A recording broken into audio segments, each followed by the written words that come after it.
Hello, we're live. Fantastic. Hello, welcome to the Whiners Book Club for the month of, August's pick. We're just doing it now. So we usually have a set of whiners that usually you'll see on the shows, but we also have two special guests today. So I'm going to let everybody go around and introduce themselves. Right now, you're on my channel, but we do rotate the books and the channels and stuff every month. So we have everyone's information linked down below. So if you want to take a couple minutes and just go follow everybody, you should do that. But Sasha, why don't you go ahead and introduce yourself? My name is Sasha, and I'm from the Redhead Reader. Are we giving our ratings? You can give your rating, sure. Okay, so my rating was a DNF out of 5. Out of 5? DNF out of 5. Yeah, so that was that. Thank you. Thank you. I love how this is set up right now. My name is Daryan. My channel is Daryan Reads, and I also DNF out of 5. What was the percentage of DNF for both of you? Are we talking like 10, 80? Like, where'd you DNF? I DNF'd after about 120 pages. Okay. I don't remember the page number. I think it was 2 something, but it was 51%. Okay, cool. I tried. I was just curious because some people like DNF real quick, and other people I know will Like stick with it for a while. Yeah. I tried really hard, but I could not. It's okay. That's what we're here for. We can talk about it. That's also why I was like, we should get other hosts. Yeah. Because otherwise I have to talk about everything that happened. Yeah, Just pretty much. the rest of the book. Yeah. Well, I'm Angela. I've never been here, but I was happy to be here. I wasn't reading it on one of Rachel's reading sprints, but I remember when Steph was reading it for the first time, and I was really excited for her. I gave it like a 4, like a solid 4, like not like a 4.5 or 3.5, like just like a 4 out of 5, which for me means it's pretty good. I would recommend it to certain people, but not like a favorite of the year. Yeah. So. I'm Steph from Stephanie Bookish, and I gave it a 3.5 out of 5. Sweet. For people in the comments, if you read it or if you DNF'd it or whatever, let us know how you felt about the book. Casey said, I also gave it 0 out of 5 stars, as in DNFing it, not as in it should not have been written, I assume. Like one of those, like I gave it 1 star, but only because I had to. Like, I don't know. Hello. I'm so sorry y'all didn't like it. Well, I'm sorry. I wasn't expecting to be the person who had the highest rating, if I'm being honest. yeah. So bad. And after around 140 pages, I gave it 5 out of 5 stars. Okay. I gave it 4 out of 5 stars, mainly influenced by the last third of the book. Okay. Yeah. Well, I'm sorry. Okay. Your 0 could have been a 1, you guys. no. I mean, I feel like a DNF makes me feel better than like a 1 star. You know what I mean? Yeah. I agree. I don't know what your guys' scales are, though, but I think usually when I DNF, it's when it's going to be like a 2 or a 3, and I'm just like, don't want to do it. I think a 1 star for me, I actually would finish just for the content because I'm a creator and the rage. Yes. Because normally a 1 star for me is rage-inducing. Yes. I love those. I don't do them as much. I've been trying to DNF more, but I did not give my rating yet. Somebody asked, what's your rating? I don't know. We're going to figure it out. But I did not DNF it. This is not a row of DNFers. I did F it. Finish it. I did the F in that. I did F. I F'd it. I finished it. Ooh, that could be good, depending on how much she leans into like graphic scenes or not. That could be fun. Actually, wait. So on that note, like we will briefly like just say like what is the book about before we jump into spoilers. But is the author trans or non-binary? They use they as one of their pronouns. I think it's she, they. Yeah. I don't know if that technically means they identify as non-binary, but they use those I pronouns. think they are trans because I read something on Twitter recently where they were put in an infographic for trans authors. Oh yeah. But sometimes people make infographics that are non-binary and trans. So I don't quote me on that. Yeah, I think that's also what I saw. And that's why I was thinking that. The little like author bio thing does use only she pronouns, but again, not 100% sure that means that like that's definitely their pronouns. But yeah, because Sarah Gailey is non-binary, and for their first like 2 or 3 books, it says she in the description. So, and now when you look at their newer stuff, it says they. So I don't know if that's like they finally asked them what their pronouns were or what. like if That it's happens to Anna Marie McLemore too, because it took them a few books that were published before they realized they were non-binary. Yeah. But I did just check the about on Shelley's website, and it's she, they, and they chose in their own about on their own website to write she a lot, so I think they just do that. Also, sorry, my cat just yowled. You probably heard. absolutely allowed, absolutely encouraged, in fact. Yeah, what did your cat rate the book? I wasn't actually with this cat when I read it. I read it in Cleveland, and I'm back here in Boston, so the cat has no opinions. I can tell you that Olive gave it a solid 2.5 out of 5. She said, yeah, she said not enough cats. Yeah, she said there wasn't enough cats. Were there any cats? I think all the cats were eaten in the first chapter. Well, that's why she gave it a 2.5. Oh yeah. What? Hello? I don't remember that. Oh my god, Putao, shush. I'm gonna grab him real quick. Keep talking. It's totally fine. I don't think they're that loud, so it's okay. Like I got things to say. Yeah. The cat's just like, this is what I thought of the book. Just all my opinions. Oh, good. All right. Maybe now he'll behave. This is the treasure. Over here. Treasure. Over here. Oh, Beautiful. I will have to. Sasha will not come here. I just know it. yes, I will. Hi. Fitzy, my other cat, has been in bed since 8:30 this morning. It is 4 now. Perfect. Me. Yeah. What a mood. Oh my god. Steph, I'm hauling. As in hauling the book, or I feel I like think you meant to say hollering. like Howling. Howling. Yeah, I think it's Howling. Okay.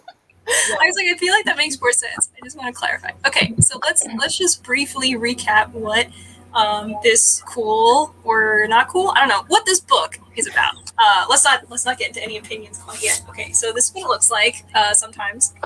And She Who Became the Sun is a book by Shelley Parker-Chan.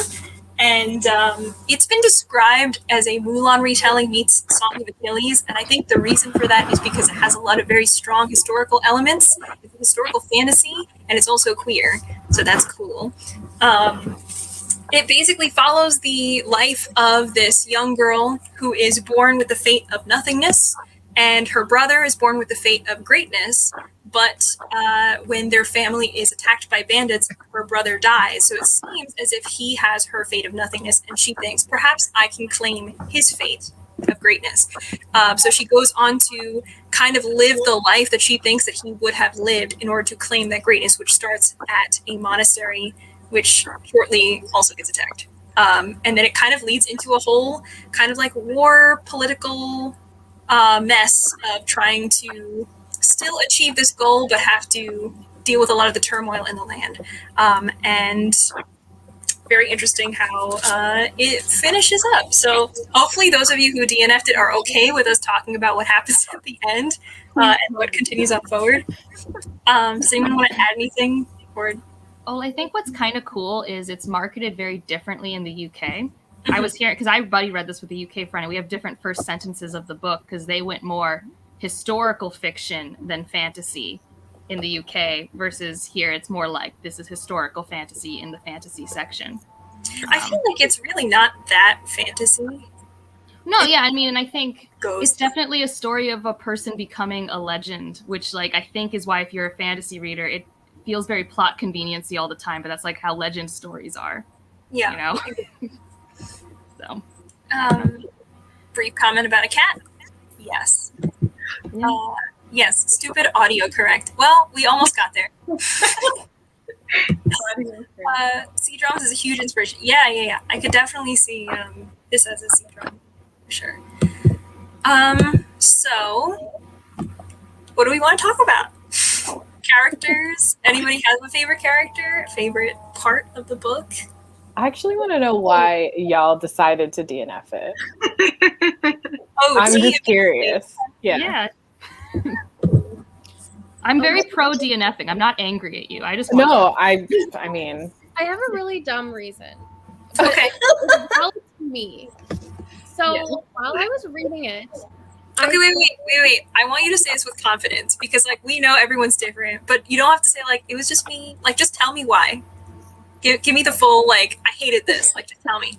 Because they used really modern words like burp and fart, and it's just like those were not words that were used in 1345, and that really took me out of the story. And I was really struggling after that. I love that. Okay, I would argue any historical English, though, would not have been spoken in China in that I time know. period. I know, but when they were like, yeah, we call him fart face, I was like, no. I was like, no, the fuck you don't. And that is just where I was at. I ranted to Noah about it, and he was like, you need to not care this much. And I was like, it's really bothering me. So I finally I just had to stop. That's why. Okay, because you were like, oh, I DNF because of the writing style. So I was like, oh, it is like very repetitive and it's kind of like a ballad where things get repeated for emphasis. But you were literally like, they called him fart face. No. I'm out of here. I draw the line at fart face. The actual writing style was not my particular cup of tea. Yeah. But that was just like the icing on the cake. Or I was just like, I can't do this. So I didn't. Finish it. Wait, so remind me, where did you leave off? Around like page 140, I think you said? Sounds like the monastery, because that was the only time they had nicknames like that, I think. I would think so. I stopped. Hold on. I have the book right here, so I'm just. Can you imagine if we could like control F on the book and they like just put in like fart and burp and the last instance is on like page 141 and the rest of the book would have been so good. It is on my Kindle. I could do that, but that's a lot of effort. I met Moss. Okay. And the people like Guo, I think, who were like betrothed. Lil Guo, yeah. Yeah, so I met them, and then I think I only read like 1 or 2 chapters of theirs, and I was like, I can't do this. Yeah, I think the fart stuff was done. The fart stuff was done. Like that was literally like 5 or 6 pages in. Like that wasn't a big deal. Well, not really, but yeah, whatever. It was like a very short amount of time in, and so like I tried to get over it after that because I was like, I'm just being dramatic. So I couldn't. No, it's okay. Good for you. Good for you. You have to have like your boundaries. I will say, like, a writing complaint I had is some of the similes just didn't make sense. And normally I just ignore them. But there were some similes that I straight up reread and I'm like, what does this mean? And I just shouldn't have. But, like, I was really confused at multiple similes. Yeah, that's a huge thing about this book. Why it couldn't be a 5 stars for me is the writing. I didn't love it. And I didn't know if it was me. So, like, I switched to the audiobook. And still, I liked so much about this book, but then there were other things that I just didn't like, specifically the writing and like the repetitiveness of the writing and how like, we know you're going to do something with your life. We know you're going to be great. Like, can you just stop telling us? I agree. Yeah. Casey says, as an honorary whiner, I DNF'd because it wasn't interesting and I didn't understand the jump from the monastery to the war. And I was like, okay, if I'm not liking this, let me give up. True. Steph actually convinced me to DNF. Daryan, what about you? Why did you DNF? You finished around like 250, so like halfway. Yeah. Okay. I just didn't know what the heck was going on. And like there were I had to reread pages over and over again because I was reading it and I was like, this is not, and I don't know if it's because I had just finished another high fantasy and my brain just gave up after that. But I was just reading it and I was like, I don't know what this says. But like when I DNF, it was in the middle of a chapter, and I was like, "There's these two people who are talking to each other, and I have no idea who they are. I don't know what they're talking about." So I was like, "Is that enough?" Because it was taking me like hours to read like 30 pages, and I was like, I don't even know if I can finish this on time because I'm just not understanding what's going on. Oh my god, wait, so did you get to the marriage or no? I don't know. I don't think so. Oh my god, I think you literally DNF'd one page before the marriage proposal. You guys keep DNFing right before. Okay, it's fine. No, it's your choice. It's okay. It's your choice. Sorry. You can't make everyone else It's force okay. themselves to read books they don't like. Not It's everyone totally likes to read fine. 2-star reads all the time. Oh my god, the tea. Melon said, I did need to reread a fair amount too. I'm a visual reader, and there was a bit of disconnect between the writing and my brain being able to pull it. Yeah. Yeah, I mean, I definitely found that there were some moments where I was like, okay, I can totally picture this. And then I feel like things changed very drastically. And I didn't really have like the time to process, like, how did we get from here to there? Because there were just a lot of kind of like time skips. And I know that it, at the beginning of a lot of chapters, it would say like, this is where we are, like the High Plains and then the 10th month. But I didn't really understand on a scale of like years when things were happening because it did kind of jump a lot. And also just in terms of like setting. And I knew they were kind of like marching off to war, but I also kind of was like, I don't really feel like the writing drew me a path from point A to point B all the time. And that did like cause a problem. Like there is a map in the front, which is nice, but also I literally just finished this book and it was just like, let's read right away and fast and not really like. It was a struggle reading this book when you had an arc and and even the physical arcs didn't have maps because I asked my friends with physical arcs for a picture of the map because I only had an e-arc. No maps. And normally I don't read maps. Normally I'm the person who like has some epic fantasy book, like here's House of Chains, and it has like 7 maps and I don't look at them because I don't care. I'm always like, wow, a map, and then I just don't look at it. But I kind of really wanted one because I wanted to at least know what's south and what's north. Like my cardinal directions weren't really solid. Yeah, I mean, I don't necessarily think it was like superbly required to understand the story, but I do think it would have helped. I also agree with like the repetition is extremely repetitive, and even in the sense of like, if you watch a TV show and they just keep doing flashbacks to that one thing, and you're like, we get it, but it's kind of like part of the structure of the TV show, so you're like, okay, this did that, but like 100 times, and I just feel like every chapter we got like 3 instances of her being like, I'm Zhu Chongba, I will be great, I will not be nothing, and I was like, yes girl, or like, yes boy, yes. And then like she just like kept going and being like, I will be great. Like, I know. I think that's one of those things though in writing, like not that I loved that either, but it's like when you write a character that's accurate to real life and it's like, well, I didn't actually want to read someone's perspective that is so accurate because we kind of all have those things that we hyper fixate on that get us through life. Some people more than other, and like she's in a misogynistic world and they are just trying to like survive and keep their identity, and then something transitions from survival into conquest, and I think that's fascinating, like that transition. But I think kind of what Daryan was saying that was an issue for me is like, because there wasn't a strong character voice for any character, except like I think I could definitely tell when Ouyang was on page, I don't know if that's how you say his name, like his was the strongest like internal voice for me. I never was super connected, so like I could see how like maybe you didn't know who was talking to each other because no one was really like grounded because the narrative was kind of distant from characters a little bit. Yeah, so Angela said this, and I totally, Angela in the comments said this. I also agree. I listened to the audiobook, and I think it helped me to keep going. Yes, I also had the audiobook for this that I requested from my library, and I kind of like went back and forth between the physical and the audio. I feel like the physical was like kind of required for me to understand who was talking and what was going on, but there were very distinct voices that the narrator did for each of the different parts. So especially like near the end when there was like a very personal fight with Ouyang and Essen, or yeah, actually I think the pronunciation is like Yesen.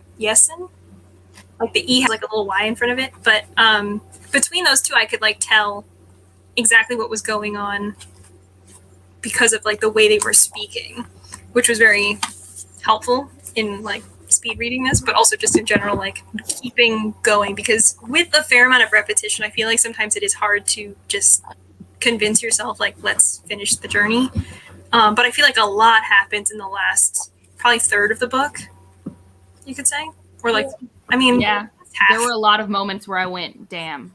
Like, I was just like, we went there. I don't know if that happened to you, Steph, but I was just like, it made sense, but I was also just like, oh man. Yeah, I think the beginning probably quarter and then the last quarter were my favorite parts of this book. The middle part really dragged for me, which is when I started switching to the audiobook. But yeah, the beginning part was like giving me Poppy War vibes, and then it kind of switched to something else, and then the ending was really explosive, and there was like a lot of moments that I was like, okay, maybe I really do like this book. But it was like it was a roller coaster of stuff just because the tone was so all over the place. Yeah. I feel like it needed a little bit more. I don't really know how to like describe it, but like there's certain writing that just grabs you, and you're like, oh, this is really, really, really good writing, and it doesn't necessarily require to describe everything to you, but it gives you emotion. And I feel like Shelley Parker-Chan did a really good job sometimes with doing that, especially in Ouyang's perspective, because a lot of the things that were left unsaid were on purpose. So like as we were trying to like kind of figure out like what is Ouyang's deal, in the first, I feel like it's one of the first chapters that were really like just with Ouyang, and you realize that he's a protagonist. We see some more stuff about him because when Zhu first sees him, then she's like, oh, he kind of looks like a woman, but I don't really know who he is. And then we finally hear like, oh, he was actually like the slave to Yesen, and then he worked his way up to bodyguard, and then he worked his way up to being like his most loyal companion. And he always wears like a lot of heavy clothes because he gets cold, but also other reasons. And you're sort of like, oh, because I realized, you know, there was something obviously going on between the abbot and everyone being like, it's the eunuch general. But I feel like it's one of those things that's like, I was appreciative that they didn't completely spell everything out. And it was more of just like, this is a reputation that this character has and something that this person's very conscious of. And they have a lot of body dysmorphia about it. But we're going to literally just write this character as a trans man. And that's what we're going to do. So I feel like it's stuff like that was like, not Ouyang being like, oh my God, I hate that I have a woman's body. But I feel like it was like the little breadcrumbs that you were like, I can figure out that this person is very uncomfortable with themselves, but they've decided to like live their life in this way and to like generally put up with all these like comments and stuff from other people, but why they have a deeper appreciation for the one person who doesn't treat them that way. So it's like little things like that that like built up their relationships. So there were some moments like that where I was like, great, love it. And then other moments where I was like, this is fine. Like I didn't hate it. I was like, it's fine. I liked the like you were talking about the aspects of writing a character as a trans man, and then just Shu in general, like really relating to this character without fully knowing their story, but kind of having this like bond to them and not fully understanding at first. And then you're slowly seeing that Shu is probably trans as well and is just figuring that out. You don't often see that in fantasy stories where like gender and sexuality is something that's coming into question. So it was really interesting and nice to see that play out on the page, and it like being a journey, not just there, I guess. Yeah, it was like nice to actually see a character come to that realization without that necessarily being like the focal point of the story, but to show that they had everything else going on for them, that they still had the same desires and feelings, and that in the end, Zhu still used like she, her pronouns, But it was also like a realization after like this very unusual case of like, I'm going to take on a man's identity because of this fate rather than like anything else, which is very like Mulan retelling heavy. But also a realization near like the last maybe quarter or probably quarter of the book, where all of a sudden she's like, oh, I just realized I survived something that Zhu Chengba never would have, which means I'm like explode brain meme above this fate thing that I've been chasing all along. And meanwhile, like I am my own person now. So then like sort of that realization is sort of like the dawn of them saying like, I'm still going to use like these she, her pronouns because now I realize like I am a woman, I have a woman's body. And also my wife likes that. That's cool. But I kind of still want to live my life as a man. So it's this sense of like a cool character that is like non-binary and comes to realize that under very unusual circumstances, but in a very cool way, to like come to that realization and decide like, this is my identity. I think Ouyang and is it Chu or Zhu? I can't figure out the pronunciation online. Zhu, like Zhu, like kind of a J-ish sound. Okay, Zhu. I'll try that later. My brain can't even think of it right now. But regardless, they were really interesting foils because like Ouyang was born a man, had his penis taken away, and then never gets to develop hormonally into what a male body looks like, and is always like in a lesser caste the entire time, forcing his way up. Versus Chu like basically grabbed it and just had to hide and like kind of just does all these random things to suddenly get prestige, and it's like this weird watching people go up ladders in different ways. I just really like them as a foil too because they're morally gray and interesting. Although I think I like Ouyang more. I'm not positive. I do like Ouyang more. Yeah.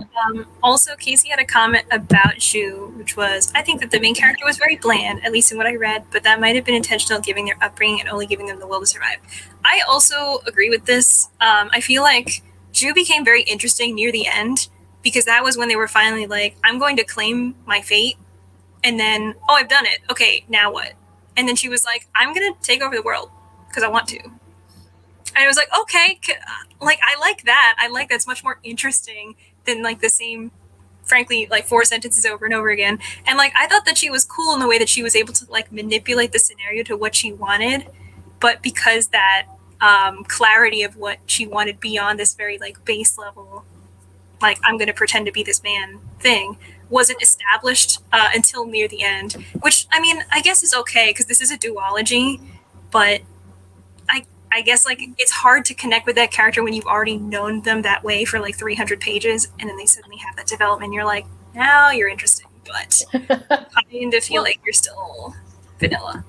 I thought I liked her a lot more when it was just her in the monastery. I felt like I was connected to her, and then when we switched, it's like purposefully the narrative only showed us Chu a lot through other perspectives, so we saw them from the outside, and like they're always referring to themselves in third person. We never know the main character's given name. We have no clue. Yeah, I actually really liked that. That was really cool. And like, I don't know. I at first I was like, man, I kind of wish I saw this development in you of how you came to this place. But then I'm also like, I kind of like how you did the most like, I'm the top of the caste male hierarchy move. It's just like, I just want power for power's sake. There's no deeper survival reason. I'm just really leaning into this would be my right if I was born a man and had this ambition. Right. Which I think is nice that there didn't. I think in hindsight I like that, but in the moment of like reading a book, it's like, well, I want to know why you think this way. Like, why did you decide to kill this little kid? Like, oh yes, spoiler alert! So he kills this little kid. Okay, well, I think maybe we should recap the book for the people who DNF'd it because we've been like, this is cool, and Sasha and Daryan have been like, okay. I'm like, wow, that's crazy. Things happen. Wow. There's like a really great like sex scene. There is. I heard about that. I almost went to find that because I was really curious. Oh no. I don't know. What can Daryan we recap? and I are like Well, fair. Just in time. Well, you DNF'd pretty early on. Basically, Chu does a lot of military things successfully, despite the other political factions trying to make everything go poorly. but somehow makes it to a higher place. They've been traveling a lot and doing battles, but you never see the battles, and they kind of finish really quick, and there's political machinations happening. But then they get the possession of like the person who can do the red fire magic, which is like our only magic, right? And suddenly choose in the possession of this person, but is suddenly starting to realize, ooh, but I have like the white fire magic, and can, if this person's here, this is like a conflict of interest. But her wife is very attached to this child character, and like they spend a whole evening in a bed together as a family. I have a question. Who is her wife? What's her name? Okay, so that was one page before you DNF, or one page after when you DNF'd. But do you remember Ma? Yeah. The daughter of the General Ma who died? Yeah, so Ma has been like He died? hanging out. We were there, General Ma. Ma's father died earlier, and then her brother's an idiot. Yes. Yeah. You meant her. Who she was supposed to marry. Oh no, he died too. Oh, yeah, he's okay. Excellent. Little glow. Yeah. I felt nothing. It was fine. How did he die? There was a lot of hubris. There was a lot of good hubris death. How did he die? I don't remember the specifics. Okay. Oh, it was He just betrayal. yeeted It was like himself he out of my thought, mind. so he named himself king of this place, and then the person who's in charge was told by a backstabbing like person that they were trying to be higher than they were, and then when he came back home ready for a parade, was killed. Love that. It was very like Drama. attempting to be like a Song of Ice and Fire level drama, but it happened in like this much time, so I don't know if it really landed. But Yeah. Okay. so, Yeah. Yeah, there were a lot of like people who just like died, and you were like, oh my god. Oh, I guess it didn't really affect the story that much because now we're just talking about something else. So I mean, like they definitely had some impact because like if Little Guo didn't die, Ma would not be available to And fall in Ma, love with you. I so really that's like pretty her. great. Yeah, I like her. She's one of my her. favorite characters. And I'm worried about their relationship, if I'm honest with you. Yeah. Yeah. And the reason why Steph's worried is so they're together. They have some sexy times in like a bathhouse or something. It's pretty fun. But after the fact, when they get to be together, because they spend a lot of time also apart. like they're in love. Oh, they're yeah. in love because like basically they get married as like a marriage of convenience kind of situation, but then they look at each other like, I think I'm in love with you, and like they have like the most tender kiss. But that was like another realization in this book because Ma comes to the realization that she is either bisexual or fluid or whatever. So that's like a whole cool thing that there's a realization about that as well. Yeah, basically she like looks at her boobs and is like, oh my god. I know she did. She's like, well. That should have been at the beginning of the book. Yeah, and then she was like, okay, maybe it's okay to have boobs. I like this. Yeah. And then they kind of hook up a lot. Like it's not like overly gratuitous scenes, but they're very like Juda from the monastery at the beginning, he was like, oh please, I've had sex so many times, but it's kind of the way that like young boys talk about like conquest kind of, where they just have like wild sex but it doesn't mean anything. So Zhu had heard about it from him, but when she had sex and like when she kissed Ma for the first time and everything, it was like I didn't know there could be actual love between people where it like felt so good to be connected to a person just from like a tender kiss, and I was like, oh my god. I loved every scene with the two of them. I think the book was always at its best when we had two people actually interacting, and when it's when we were looking from afar, that I think the book was always at its like worst, if that makes sense. I don't know. Yeah. Except for the first chapter. I really liked the first chapter. I thought the first chapter really set the scene for how poor and famished and bad this world was. Yeah, well, speaking of this, Casey made a comment a little while ago that said, dang, just realized that the psychic was completely wrong because her brother died right away and MC did all of this for nothing. I mean, I've been under the impression the entire time that the psychic knew what was going to happen, and the reason that she says that she is nothing is because there really is she is nothing. There's no identity for her. You don't even learn it as the reader. So that's my impression has been like that psychic wasn't telling the fortune literally for her brother. It was for that like identity. I just thought she was a scam. I didn't think the psychic was real. I was like, that psychic just wanted food and knew that if they gave that son a good fortune, they'd get good food. That's good too. That's a good thought process as well. But I mean, I did think it was a really interesting thing, intentional for the psychic, or it was for sure intentional by Shelley, of like nothing and how little you do get of her before she decides to steal an identity. Like, I thought that was awesome. So. Did they say like this particular person will achieve greatness, or did they just say I was actually going to ask you guys if you remembered if the psychic literally says her brother's name or the son. That they did, but I'm not positive. Because it says when she looked at Chongba, his ugly face was radiant. Solid. Solid. Same. And she just says, like, she talks to the person and says, like, will you tell me my fate? And he literally, like, there's, like, 3 paragraphs of him just being, like, nothing. So it seems like they were, like, literally talking to that person in front of them and not, like, your son, Zhu Chongba, will be great. Like, it seems like they were literally talking to the person, which is an interesting choice. But... what is actually really, really interesting, where'd my phone go? I just had it. Well, I was looking it up on Wikipedia, and I've misplaced my phone. But if you look up on Wikipedia the name of the main character at the end, because she picks the name. Oh, we didn't talk about what happened. Well, we'll get there in a second. But they're on the edge of their seat, obviously. Sorry. Like the second to or the third to last page. Basically, Zhu becomes the emperor. Oh. Well, we're not there yet. We're very close. We haven't quite unified everything. That's what the second book's gonna do. Yeah, so she's like, I'm gonna be the emperor at the end.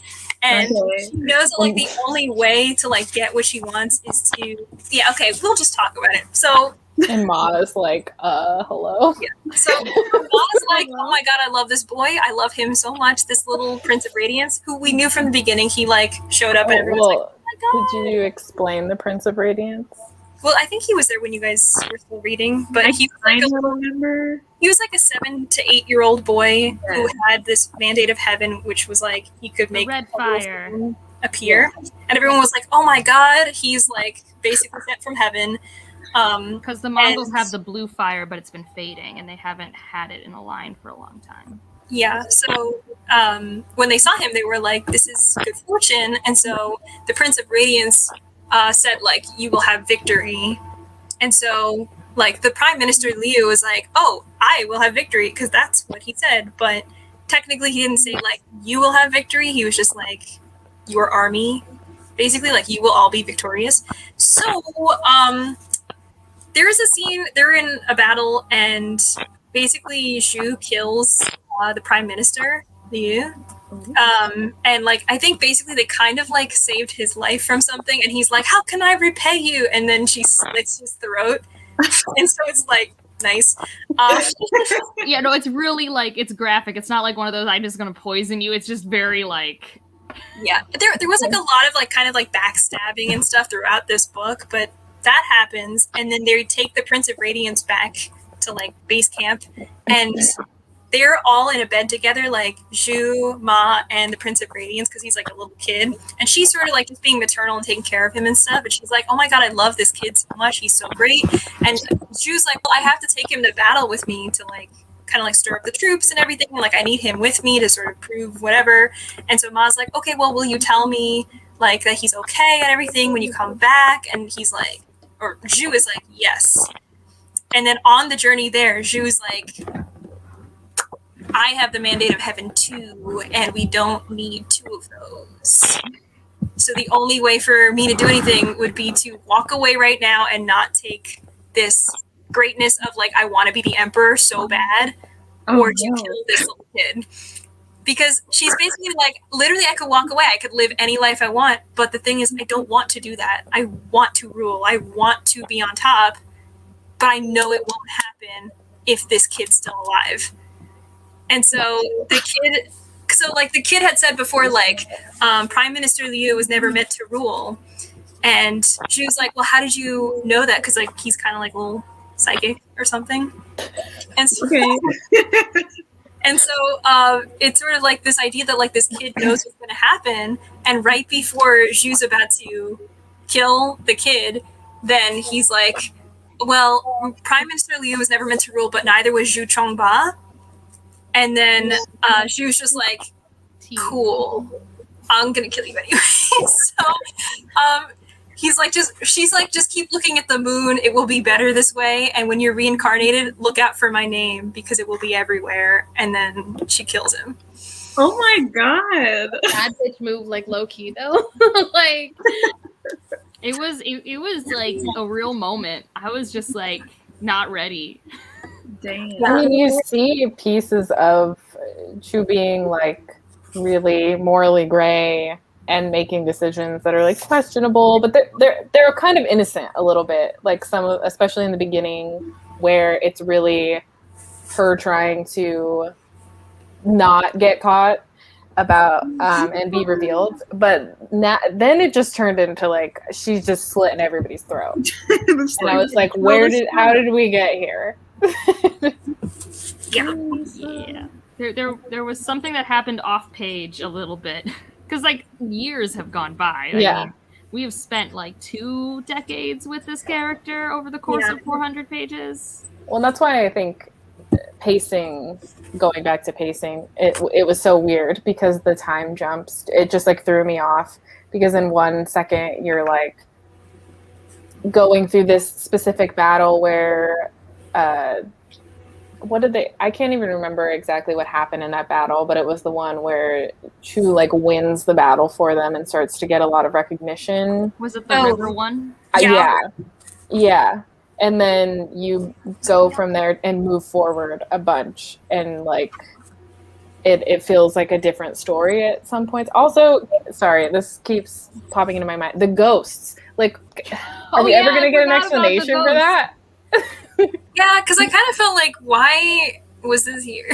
I mean, whoever can have the mandate sees the ghosts, but I don't know why you can see the ghosts and what the ghosts do when they're not seen. Yeah, because like at no point was you like, oh, because I see the ghost, now I feel really guilty about whatever. She was just like, oh man, you guys see that? No, just me? Okay, all right. Another thing I must hide, but that kind of made sense, being like, oh, I'm already different. I just need to not show I'm more different. Yeah. And then casually, the ghosts would just be there. Yeah, because those ghosts. Right before she killed the little Prince of Radiance, she was like, I know if I look over, I'm going to see all these ghosts judging me, so I'm just not going to look. So it was this idea of like, I know they're there, but I literally don't care about like the faces of the dead watching this because I know what I need to do.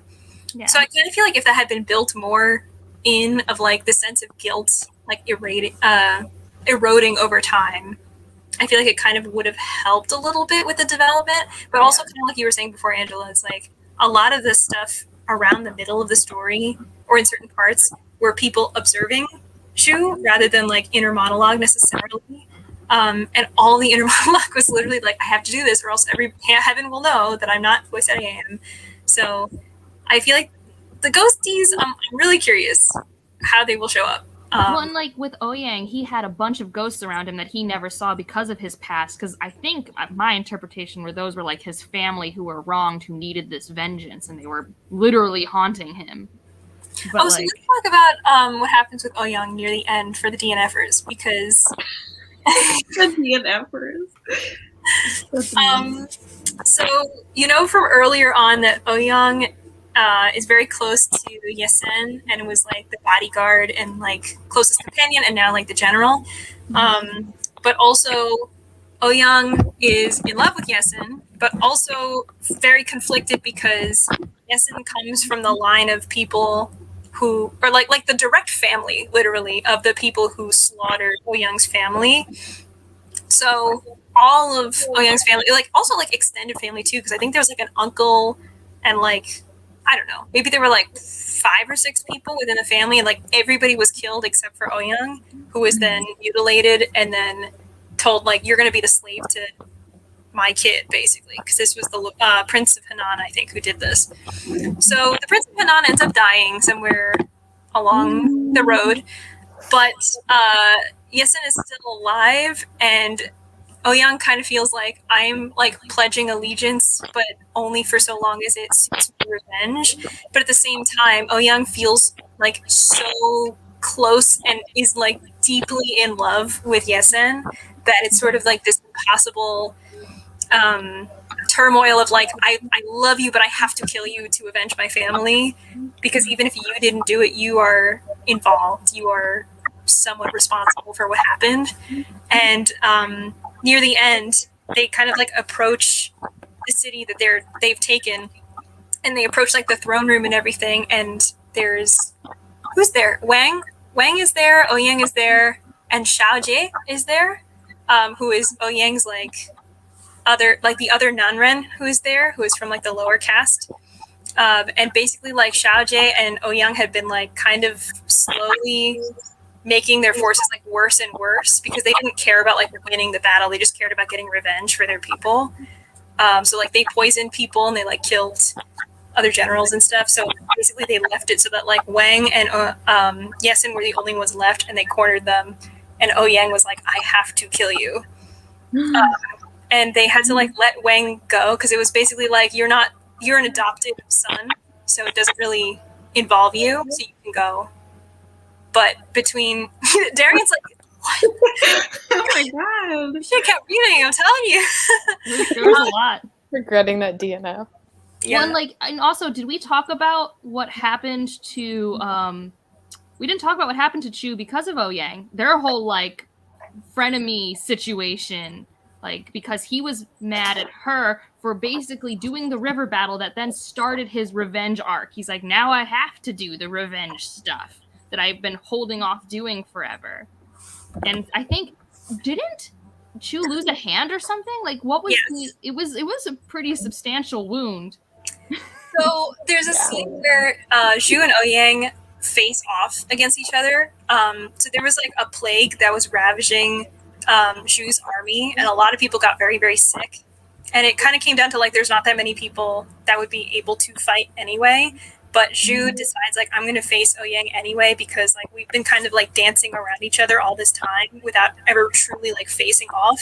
So they go to face off, and you kind of think it's going to be like an anime like moment of like, I'm going to take you down, like not if I take you down first. Like they fight and Ouyang wins, which means that like Zhu is like pinned down and kind of thinks like, oh my god, I'm totally going to die before I achieved everything I wanted to, and like I thought that I was more powerful than this, but I'm not. And then Ouyang is like, I'm not going to kill you, but I'm going to make you wish you were dead, and then chops off Zhu's right arm. Damn. So that he can't do swords anymore, which would make him a lesser man, trying to basically impart the pain that was done to him as a kid onto this other individual. Right, like a different kind of like mutilation that also emasculates. They have unspoken beef.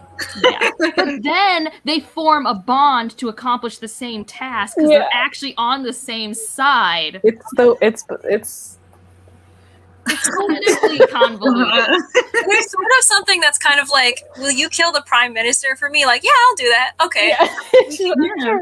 No, it wasn't that, because Chu wasn't planning on killing the prime minister till after. It was basically, I want everyone dead but these two people, and I need this message to get there. And then Ouyang's like, fine, I'm really good at a bow and arrow, so I'll go like Katniss that for you. It's so funny, because it's like, I wasn't gonna kill him yet, but I guess I could. Fine, all right, I'll kill him now. Pull my leg. Why don't I do this? Well, now I think at the end of the book, they're in charge of different armies, and there's this third army, and so we have a very ununified. So thing. I think the third army is the one that Zhu kind of, I forgot her name, but there was like the wife of the person who was killed, who was like the previous general or something, and she was pregnant, so everyone was like, oh my god, you're like a widowed pregnant woman. You can't even like be in this house, and you're totally useless to us. But no, it wasn't that one. It was a different strong woman who was in charge of trade. I thought, like there was this. I thought it was a different. Well, maybe it is her, but I thought it was a different strong woman. But I'm not remembering. This is like 2 months ago. So I know. I'm like, oh, I read this like almost 2 months ago. This was like 50 minutes ago. I don't really remember, but there is a strong female-led contingency on top of Ouyang's contingency, and then Chu's contingency, and then whatever's left of whatever other little bits are about. yeah. So well, basically, like Ouyang kills Essen. Yes, because they have this. It's exactly as traumatizing as you think it is. It's like sword in the heart while hugging. It's like, it's rough. Yeah, like perfect fan art material, literally. Because like, there's the moment where it's like, you have to, like, I have to kill you, and Yesen's like, why? And it's like, you killed my family, like I have to avenge you, but like, there's like an unspoken, yeah, there's like an unspoken like, I love you and you love me, but. Their will they won't they was the most frustrating thing. Every time they touched hands, I was like, just do literally, it. Like just do it. Chapters before, Ouyang was like, I've never seen a more beautiful person in my life. But yes, it's like skin glistening under the sun, and like just the fuck, I love you. And I think that's why we like I have to kill you. I think you're right that it's because it's historical and queer that it has these Song of Achilles stuff, but I think it's also because of Ouyang and Yesen. Like I think it's also them. Yes. That's very like not as, it's still tragic, but in a very different way that a Song of Achilles is tragic. Yeah, and it's like wait, let me find it because there's a good line here. Oh yeah, so Yesen was like, why now? Because you could have done it any time before. And then Ouyang says, I need an army to take me to Kanbalik. And Yesen was silent, and then he says, you'll die. And Ouyang said, yes, this is your death. That is mine. We're fixed, Yesen. We've always been. And then Yesen kind of like, talks back and is like, will you stand and kill me stone-faced with nothing but duty in your heart? I loved you. I loved you. You my own brother. I would have given you anything. Do I mean no more to you than those thousands I've watched you kill in my name? And Ouyang is like, fight me, Yesen. Fight me one last time. And then they fight.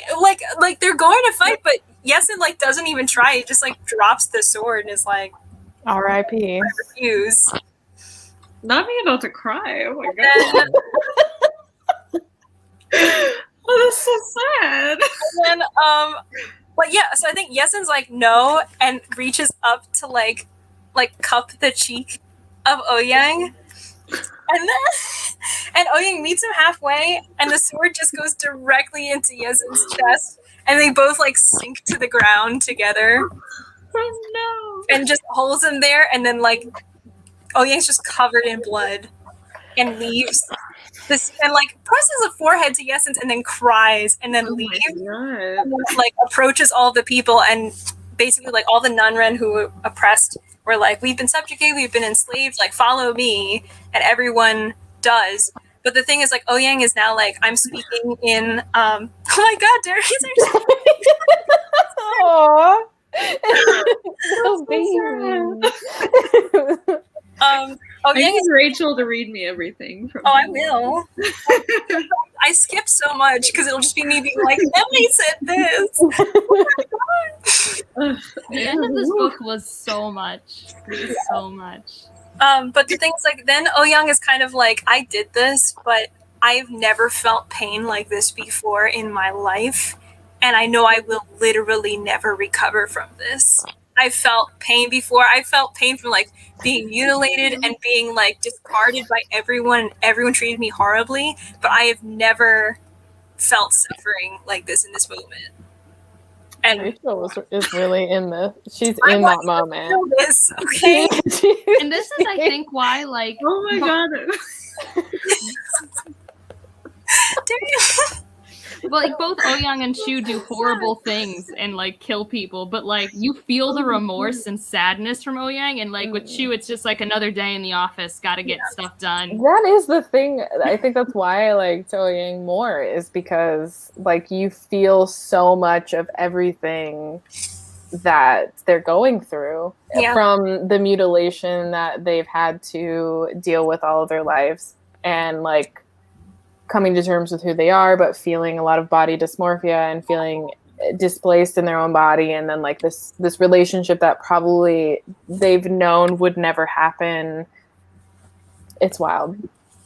Yeah, and also like Ouyang is obviously like affected by this and everything that I already said, but like taking his place at like the head of this army and saying like we're gonna march on and like kill the emperor and then like take their place and everything, because like Ouyang is non-red, then non speaking to the non-red people you would speak in Haner, which was like Ouyang's original tongue, and near the beginning like Ouyang and Shanjae were speaking, and Shanjae said something in Hanren, and then Ouyang was like, and spoke in Mongolian, like, don't say that kind of stuff around me.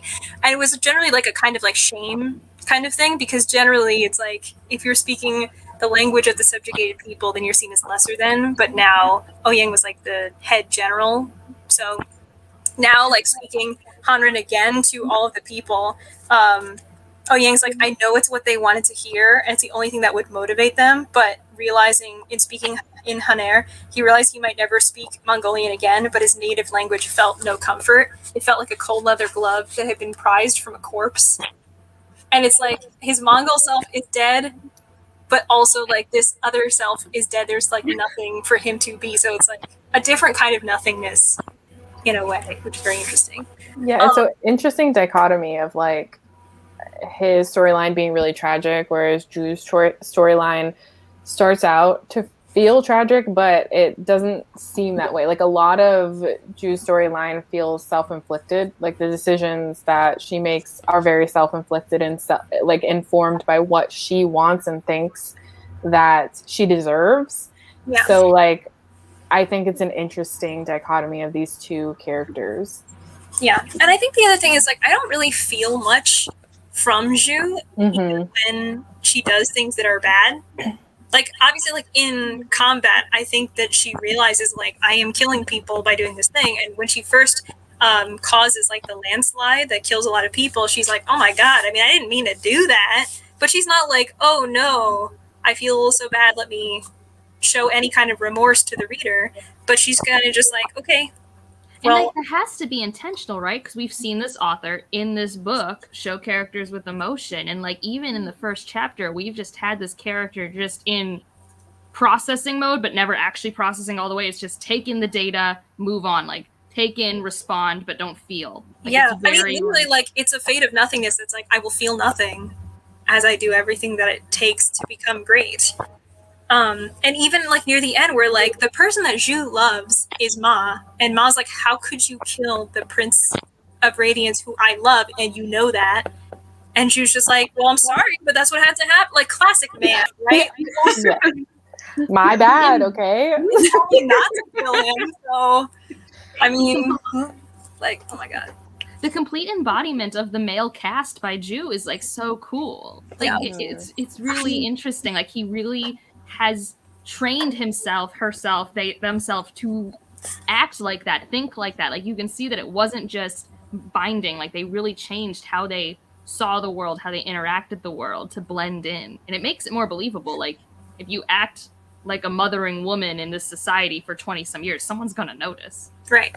Like, and I mean, the other thing is, like, literally Zhu could never tell anybody anything of what was going on, so it's almost like an embodiment of toxic masculinity, of like never talking about your feelings or anything, but in a sense of like, I'm doing this for pure survival, so I will claim the only fate left available to me or nothing at all. So I'll either die or I'll do this, which feels like very toxic masculinity, where it's like, I would rather die than like lose my pride, and like just being like, I'm owed this because that's what's meant for me. And like, other people saw that as like, for Ma, she was like, well, like, my fate is like, I'm a woman, so like, I know what's expected of me, so what am I supposed to do about it? And she was a little bit more passive about like knowing like, this is probably what's going to happen to me, whereas Zhu was very like, I'm going to do everything that I'm supposed to do, even though I have no idea what I'm doing. I'm never going to act like I don't know what I'm doing. I'm always going to act like totally on top of my game. And it was like very little vulnerability at all that we really get to see with Zhu. And near the end, it's like maybe the first like real thing that like maybe Zhu would regret, which was the whole like killing the Prince of Radiance and fighting with Ma.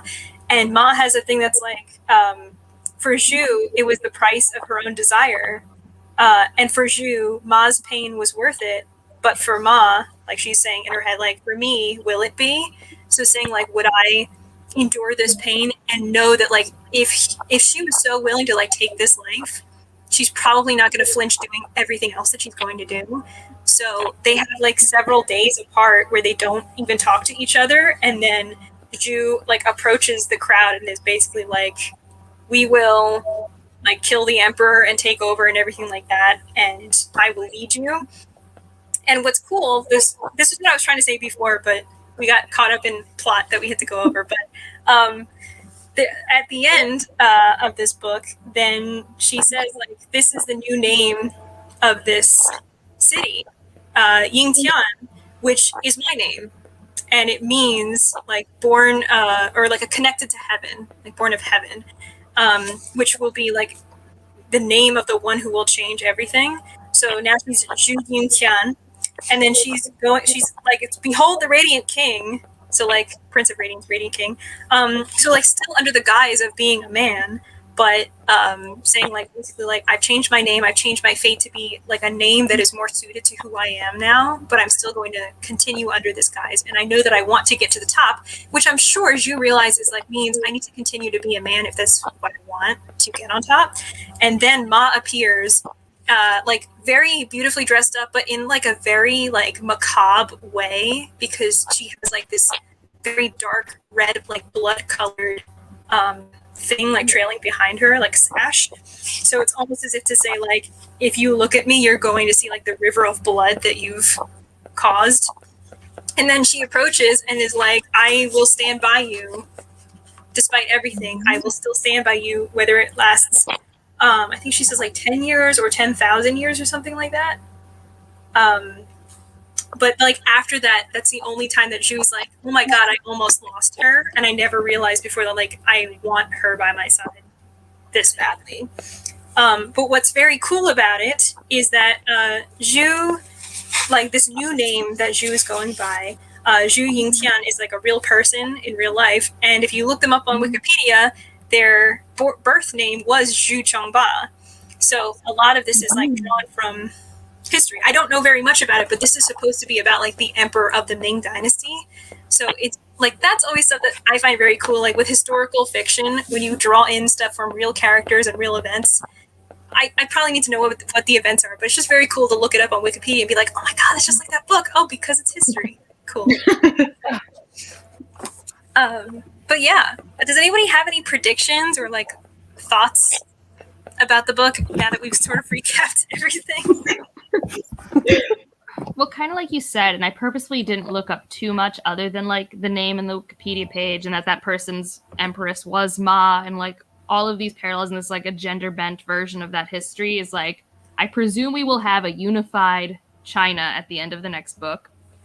And like, if it was going to follow history, I think we could guess who it would be, but I'm kind of hoping it's not that predictable, but that's like kind of the double-edged sword of like historically based things, right?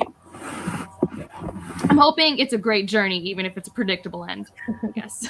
Because I'm excited that it's only a duology. I'm liking this duology trend like so much. Yeah, definitely. I feel like it's just enough because I don't really like to commit to series too often. But it's like just the right amount that I'm like, okay, I can get on board for 2 books. Well, I'm going to assume Sasha and Daryan aren't reading the second one. No. No more fart face for But you. I'll ask Rachel to tell me what happened. I'll just be like, okay, Oyang actually brought Yesin back to life. Here's what's going on. They're in love. That's They're what I like- predict. That's what I was. I predict we still won't understand the ghosts and that we might not even talk about ghosts anymore. Like they might not even be around.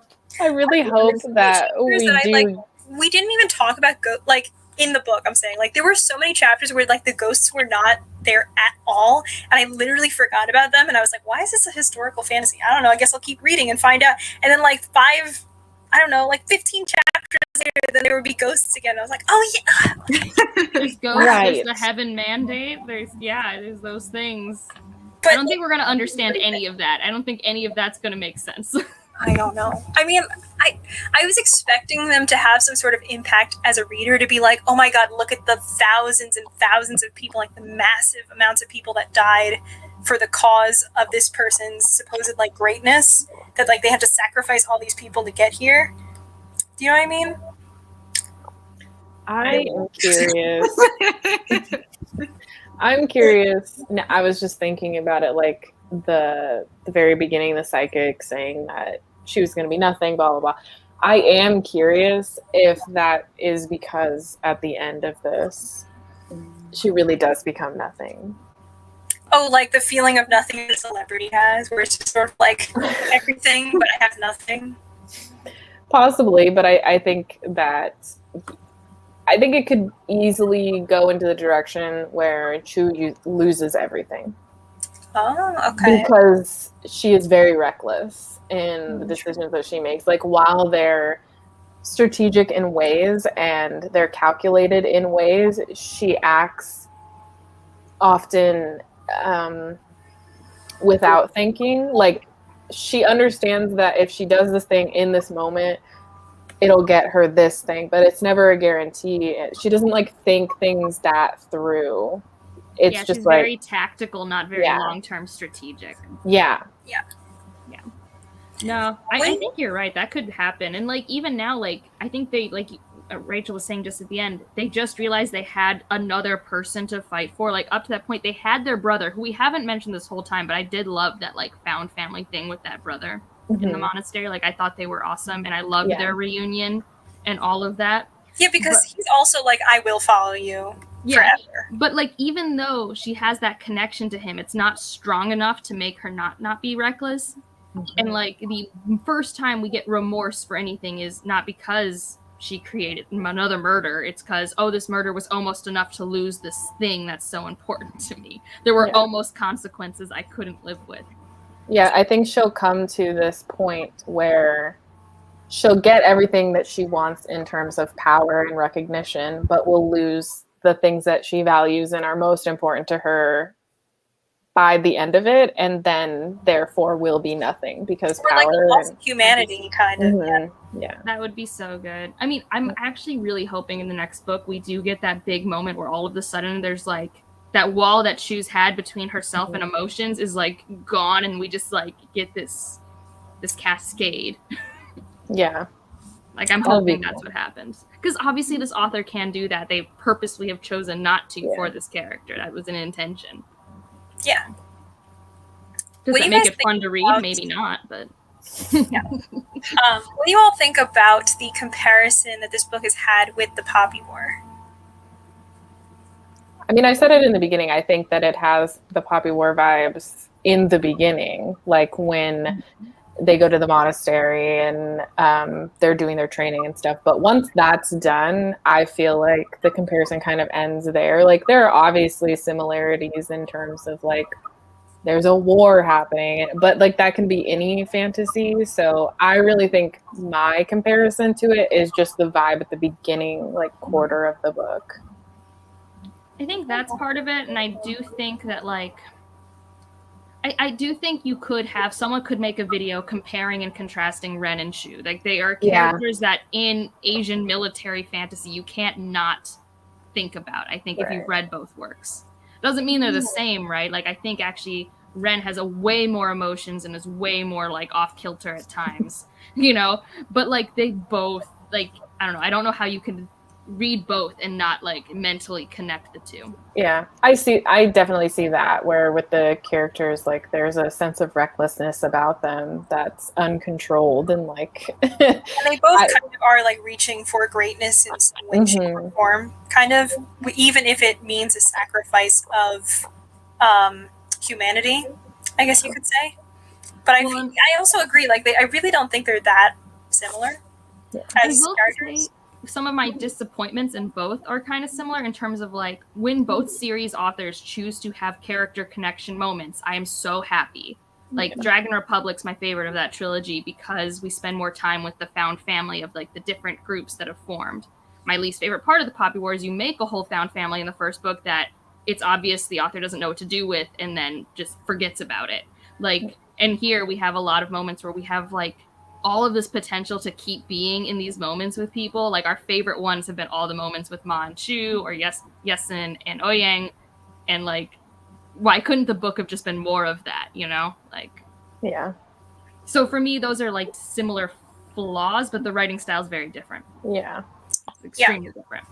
I mean, I feel like the Poppy War is easier to read because it's a lot more action-packed and it's a lot that Simpler happens. sentence structures and stuff. Yeah, and also I think like a lot of stuff happens over a shorter period of time, whereas this one jumps very, very often, as we already talked about a little bit.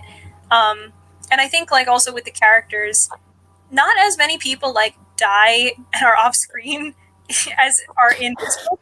We're like, oh my god, what's gonna happen to little Guo? Oh my god, he's so annoying, and he's dead. And we're like, okay, okay, all right. I just figured out who he was.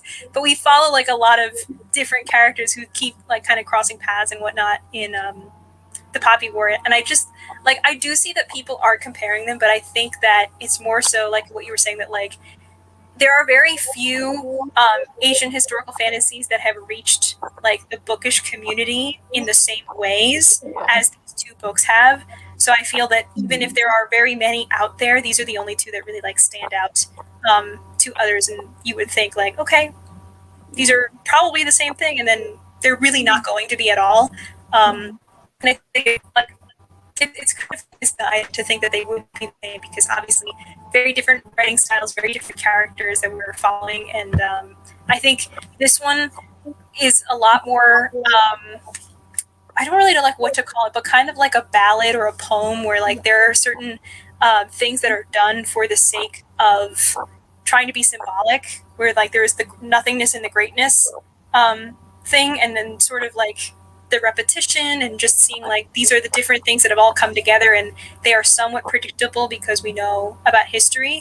Whereas the Poppy War, it has a lot of historical elements, but they're less pronounced and less obvious as they are in this book, I think, which is sort of like, I think it's on purpose of just trying to like really beat it into you of like, this is the story of what's going on. But I think that's kind of like the story structure and the writing structure of different types of stories. So yeah.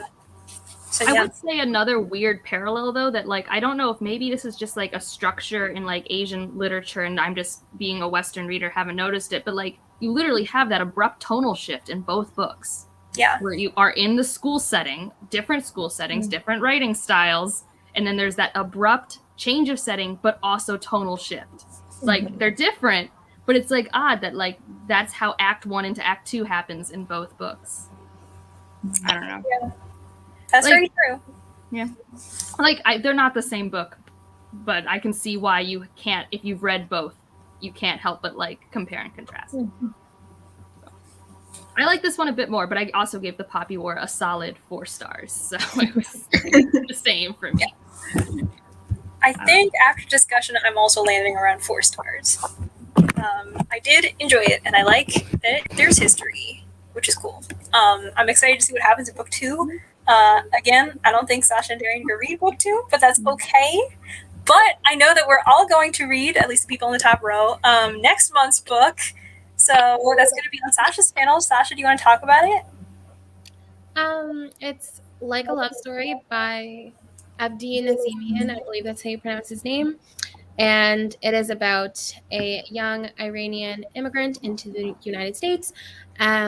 He's in New York City in 1989, and he's trying to hide his identity because he is a gay male, and all he knows about gay male is the AIDS crisis that's happening.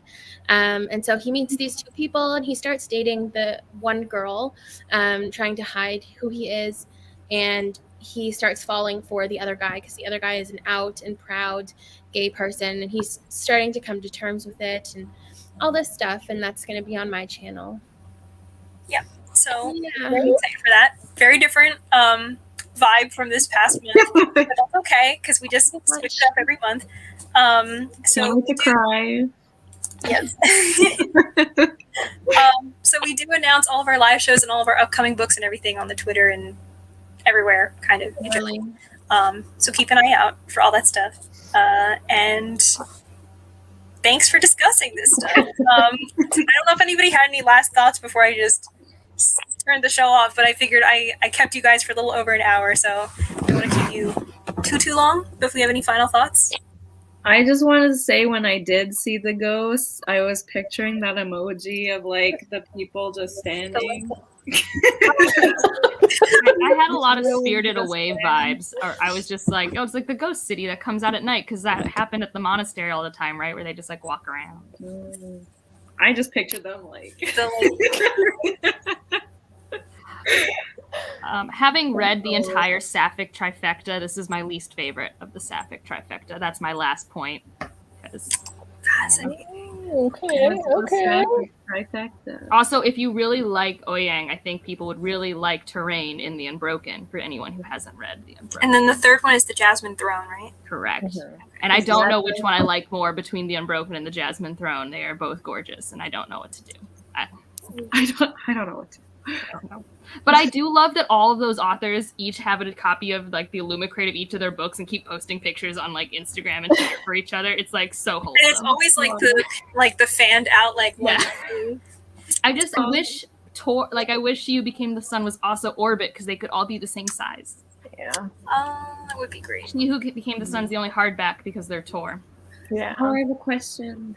Yes, Why is it called She Who Became the Sun?